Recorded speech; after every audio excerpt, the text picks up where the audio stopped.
Hello မင်္ဂလာပါ2026မှာအခုကြည့်နေတဲ့လူတွေကလူကောင်းဖြစ်ချင်တယ်လားလူတော်ဖြစ်ချင်တယ်လားဒါမှမဟုတ်လူတော်ဖြစ်ပြီးတော့လူကောင်းဖြစ်ချင်တယ်လားလူကောင်းဖြစ်ပြီးတော့လူတော်ဖြစ်ချင်တယ်လားပေါ့လေကျွန်တော်ကတော့ရှင်းပါတယ်လူကောင်းဖြစ်ပြီးတော့လူတော်ဖြစ်အောင်ကြိုးစားမယ်ပေါ့လေ2026မှာဟုတ်ပြီကျွန်တော်တို့တွေလူတော်ဆိုတဲ့အဓိပ္ပာယ်ကိုလည်းသိဖို့လိုအပ်တယ်လူအောင်ဆိုတဲ့အဓိပ္ပာယ်ကိုလည်းသိဖို့လိုအပ်တယ်ဟုတ်ပြီလူတော်ဆိုကတော့အတတ်ပညာတစ်ခုကို mastery level ထိတက်ကျွမ်းပြီးတော့တက်ကျွမ်းနေဆိုသူကလူတော်ဖြစ်တယ်ပေါ့လေအဲ့ဒါကိုမှသူကလူကောင်းမဟုတ်ဘူးဆိုရင်သူကအတ္တကိုသူကဗဟိုပြုပြီးတော့စူးစမ်းလုပ်ကိုင်တဲ့အတွက်သူအများအတွက်ကိုတိတ်ပြီးတော့သူမစင်းစားဘူးပေါ့လေဥပမာအားဖြင့်သူမြောက်ကိုရီးယားကိုကြည့်ပေါ့လေမြောက်ကိုရီးယားခေါင်းဆောင်ဒီကင်ဂျုံအန်ဆိုရင်သူကလုံးဝပညာတတ်ပဲဒီအမေရိကမှာတကယ်ထိပ်တန်းတက္ကသိုလ်မှာသူပညာစည်းပူးတယ်ပညာစည်းပူးတော့သူ့ရဲ့အဖိုးအဖေလမ်းစဉ်ကိုသူထပ်လိုက်တယ်ပေါ့လေထပ်လိုက်တယ်ဆိုတော့သူ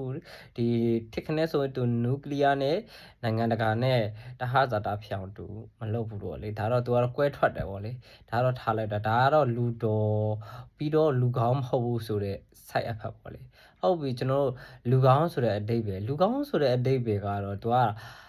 အများအထင်ကသူကပရဟိတရေလောက်တယ်အတ္တဟိတမှာအကျိုးနေတယ်ဒါကလည်း side effect ရှိတာပဲတို့တော့ကျွန်တော်လူကောင်းဆိုတဲ့အဓိပ္ပာယ်က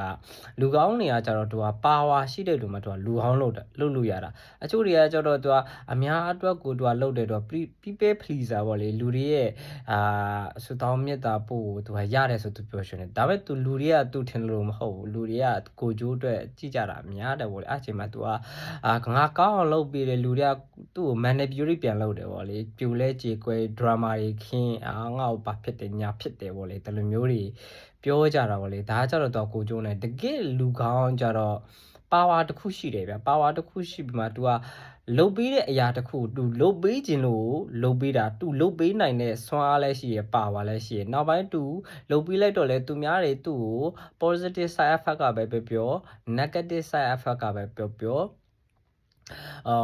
သူလက်ခံနိုင်စွမ်းရှိတယ်ပေါ့လေဒါဒီကျွန်တော်လူကောင်းမလေဒါကြောင့်မို့ကျွန်တော်တို့တွေကဖြစ်တင်တာပေါ့လေလူတိုင်းမှာတော့ your life is your choice ပါပဲကျွန်တော်ကျွန်တော်ဘဝမှာကျွန်တော်ရွေးချယ်လို့ရတယ်လူကောင်းဖြစ်ပြီးတော့လူတော်ပဲဖြစ်ချင်တယ်လားလူတော်ဖြစ်ပြီးတော့လူကောင်းဖြစ်ချင်တယ်လားပေါ့လေပြောမှဆိုရင်တော့ဥပမာတွေကတော့အများကြီးပါလေကဘာမှာဆိုရင်ဒါကျွန်တော်တို့ဒီဗုဒ္ဓဇမ်ဖြစ်တဲ့အတွက်မြတ်စွာဘုရားဒီအတ္တပညာဒီအတိပညာနယ်ပယ်ထိမြောက်ကအတတ်ပညာနယ်ပယ်နဲ့ပြောမှဆိုရင်သူဒီမင်းသားဖြစ်တာမင်းသားပဲဒါပေမဲ့သူဒီတက်တင်တက်ထိုက်တဲ့အထခရဒီ18ပါးသူကျွမ်းကျင်တက်မြောက်တဲ့အတွက်သူမင်းဘယင်လုပ်လို့ရတယ်သို့တော့သူဒီအတိပညာ level ထိတွားပြီးမှအတိပညာ level လွှိုင်းမှာကဘာထက်မဟုတ်လေဒီတတဝါတွေအကျိုးစီးပွားအလုံးကသူ့ရဲ့ဒီ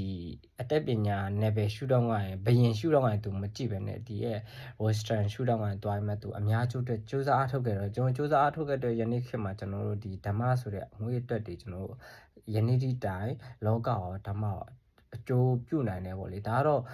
ဥပမာနှစ်ခုပေါ့လေဥပမာနှစ်ခုဒါကြောင့်မို့ကျွန်တော်တို့တွေက your life is your choice ပဲကျွန်တော်တို့ဘဝမှာကျွန်တော်တို့ဖြစ်ခွင့်ရှိတယ်ဖြစ်ချင်တာတွေဖြစ်ခွင့်ရှိတယ်ပေါ့လေမဖြစ်အောင်ကလည်းကိုယ်တိုင်ကပဲဂျိုးတားဆီးနေရပါလေဖြစ်အောင်ကလည်းကိုယ်တိုင်ကပဲကိုယ့်ရဲ့ inner စိတ်ကပဲဆုံးဖြတ်ပြရတယ်ဒါကြောင့်မို့ကျွန်တော်တို့2026မှာလူတော်ပြီးတော့လူကောင်းလည်းဖြစ်ကြပါစေလူကောင်းပြီးတော့လူတော်လည်းဖြစ်ကြပါစေတော့လေအဲ့နှစ်ခုလုံးပြည့်စုံမှဒါလျှင်ကျွန်တော်တို့ရဲ့ဒီ